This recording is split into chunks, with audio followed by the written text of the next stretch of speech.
Senesi wahewa. Na pehe au no ngauhi o osi a langi mo fonua, mohona nau kotoa pe. Pe ihono fitu o e aho ko whaka osi e otoa a ene ngaue aia nā me whai. Pe na e tutuku ia ihono fitu o e aho me ene ngaue kotoa pe aia nā me whai.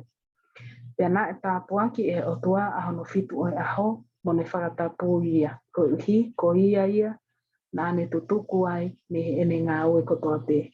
Aia na e whakatupu mo ngauhi e otoa. Ko tala whakahohoko eni ke ngauhi o langi mo mamani e aho aia na e whakatupu ai e sihova ko e otoa a mamani pia mo langi.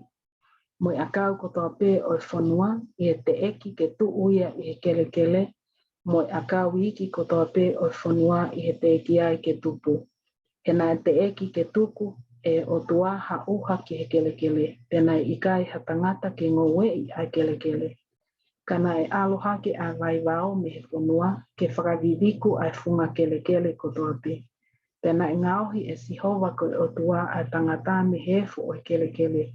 Pe ane manawa ki honoa wa ihu a manawa o mo ui. Pe hoko a tangata ko lau maali e mo ui. Pena e tō ai ngowe e sihova ko e otua ki e potu hahake i teni. Pe ane tuku ki ai a tangata ai ana ane ngauhi. Pena e whakatupu e sihova ko e otua me kele ai akau kotoa te o ku mata lelei pe a lelei ki e kai. Mo i akau o mo ui foki i he loto ngowe. Te mo i akau o ilo o lelei mo i kohi.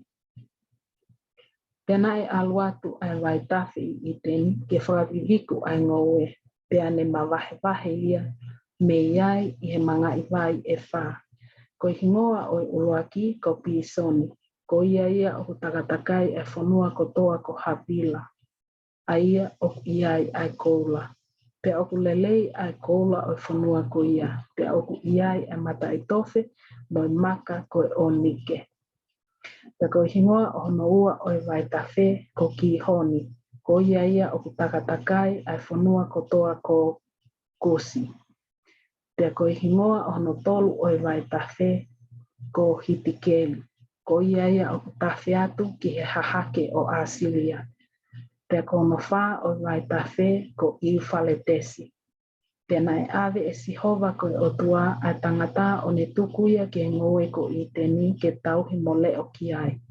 Pena e whekau e sihova ko e otua ke tangata o pehe e ngofua a hokai me he akau kotoa pe o ngoe ka ko e akau o ilo o lelei mo i kovi e ikai te ke kai me iai. E ko e aha ko ia te ke kai ai ko mo oni te ke mate. Pena e wholofola e sihova ko e otua o ku ikai lelei ke toko taha pe a tangata. Te ngauhi ki a te ia hatokoni o tāo mo ia. Pena e ngauhi e sihova ko e otua mi he kele a whangamanu ko toa pe o whanua, mo i manu ko toa pe o ata, pea ne omia ki a atama ke wakai pe ko e hā te ne ui a kinau toru. Pea ilonga ai hingoa nai ai e atama ke nea mo ui ko toa pe ko hono hingoa aia. Pena e whakahingoa e atama, a whangamanu lalahi ko toa pe, mo whangamanu puna o e ata, mo whangamanu ko toa pe o e vau. Kanai i kai ke ilo ki a atama hatokoni na e tāo mo ia. Pena e tuku e sihova ko e otua ai mohe mao ki a atama pena ane mohe. Pena ane to'o hono hui waka e taha, pena e toe whakamaopo a hono kakano. Pea ko hui waka aia, na e to'o e sihova ko e otua me tangata na ane ngauhi me iai ai whewhine pea o mia ki he tangata. Pena e pehe e atama ko hui eni o hoku ngahi hui. Mo i kakano o hoku kakano. E uia ko e whewhine ko uhi na e to'o ia me tangata. Ko ia e tukuangi ai e tangata a ene tamaimo ene whae kai pikitai ki hono unoho. Pea tena kakano taha pe. Pea na ana whakatou te le fua a tangata mo hono unoho pena i kai tena mahai.